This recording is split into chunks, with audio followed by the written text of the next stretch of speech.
Hi friends, आज सकाळी एवढा ॲक्शन झाला की काय सांगू. गॅस संपला, कुरकुरे पार्टी आणि उपवास मोडायची तर वेळ आली होती. आणि कोंबड्यांनी पण सरप्राईज दिला आणि अचानक आलेला पाऊस. चला तर मग सुरुवातीपासून सांगते.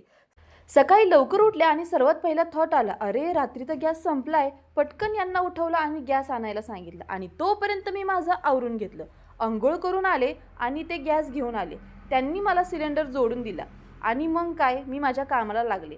तेवढ्यात प्रियांची बडबड बडबड बडबड चालू झाली. लाईक करा, कमेंट करा आणि सबस्क्राईब करा आणि आमच्या परत देखील मी चहा ठेवला.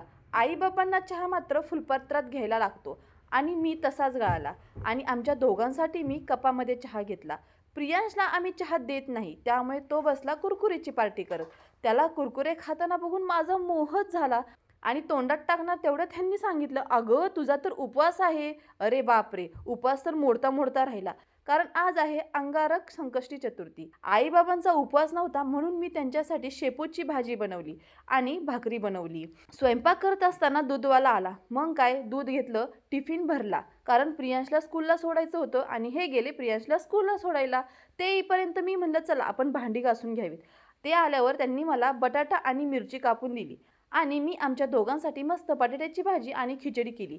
स्वयंपाक करत असतानाच मागून कोंबड्यांचा असला किलकिलाट आला. हे बघण्यासाठी मी मागे गेले. बघते तर काय, कोंबड्यांनी अंडी घातली होती. ती घेतली आणि फ्रीजमध्ये ठेवली. आणि आता श्रावण महिना असल्यामुळे अंड्यांचा तर एवढा ढीग लागला होता तर काय विचारूच नका.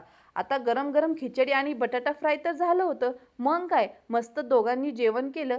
जेवताना अचानक पाऊस आला आणि माझी एवढी पळापळ झाली. पावसामध्ये मी पूर्ण सगळी कपडे काढीन, मी पण ओली चिंब झाली. तर असा हा दिवस होता ॲक्शनवर ॲक्शन. तर तुम्ही बघताय. चला भेटूया नेक्स्ट मिनी ब्लॉगमध्ये. Bye bye friends. Ganpati Bappa Morya.